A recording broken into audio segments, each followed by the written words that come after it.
cette histoire du carrefour, c'est la fontaine Pradier. Donc à partir, c'est des choses qu'on n'avait pas vues, qu'on ne sentait pas, mais des ordres comme ça sont posés. Et on l'a réellement mis en situation de centralité et fait exister ce carrefour. Donc ça a permis d'allonger l'avenue Feuchères, en gros, jusqu'à Pradier.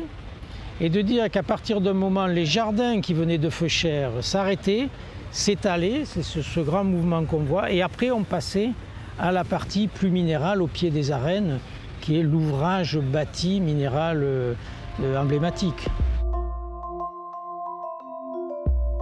L'esplanade, elle était auparavant occupée, c'est-à-dire elle était délimitée par une balustrade et occupée par des faux jardins, c'est-à-dire des pelouses en son centre.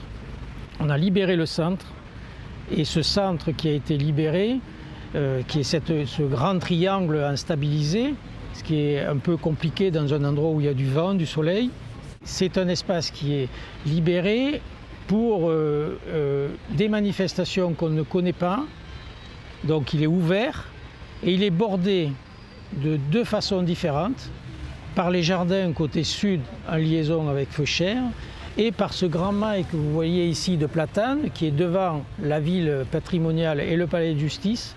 Donc on a bien une esplanade, ce qui est passé de l'état de carré ordonnancé à l'état de triangle ouvert, avec deux côtés qui sont végétalisés, qui sont les jardins, qui sont venus au fur et à mesure du projet. Ils n'existaient pas au début. L'esplanade était totalement minérale. Elle est devenue végétalisée sur deux côtés et est devenue minérale côté ville pour être en prolongation du parvis des arènes.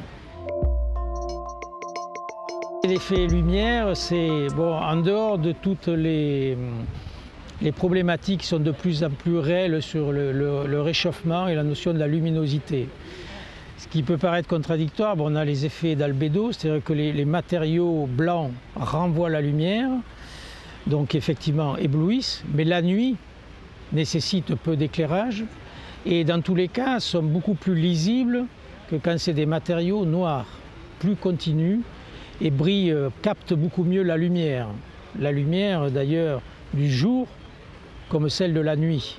C'est ce que Laurent Fachard nous a expliqué, qui fait au centre de tous ces espaces, et surtout ici, au centre de l'esplanade, ce qu'il appelle le silence de lumière, qui fait que le moindre effet de lune se reflète dans le sol blanc. Si vous mettez un sol noir, vous n'avez pas ces effets-là. Et vous avez, chose importante en Méditerranée, si vous avez un sol noir, vous avez la chaleur qui remonte. Alors que là, ce n'est pas cet effet du tout là. La pierre est fraîche. Donc c'est pour ça qu'on a ces effets de lumière, c'est-à-dire qu'on ne nie pas le soleil, on travaille avec, on laisse le soleil et l'ouverture au centre, comme pour les gens qui viennent, et à l'extérieur, en périphérie de ces espaces, et en particulier ici l'esplanade, on est protégé. Et l'idée, dans cette échelle d'agglomération, ce rapport entre l'échelle d'agglomération et l'échelle de la ville, de pouvoir être au quotidien pour l'habitant de tous les jours dans un endroit protégé qui regarde des espaces différents, ou d'être dans des grandes manifestations à l'échelle de l'agglomération quand il y a un gros concert ou des événements comme ce qui vient de nous arriver, les gens se réunissent sur l'espace vide et s'identifient entre eux parce qu'ils sont ensemble sur ça. C'est ce genre de lieu que l'on doit pouvoir créer, et l'esplanade en ce sens est très différente des arènes, du parvis des arènes, est très différente de l'espace qu'on a libéré au centre de Feuchères. Parce que c'est l'espace ouvert, je dirais, a priori à rien de programmé et à de tout ce qui est possible.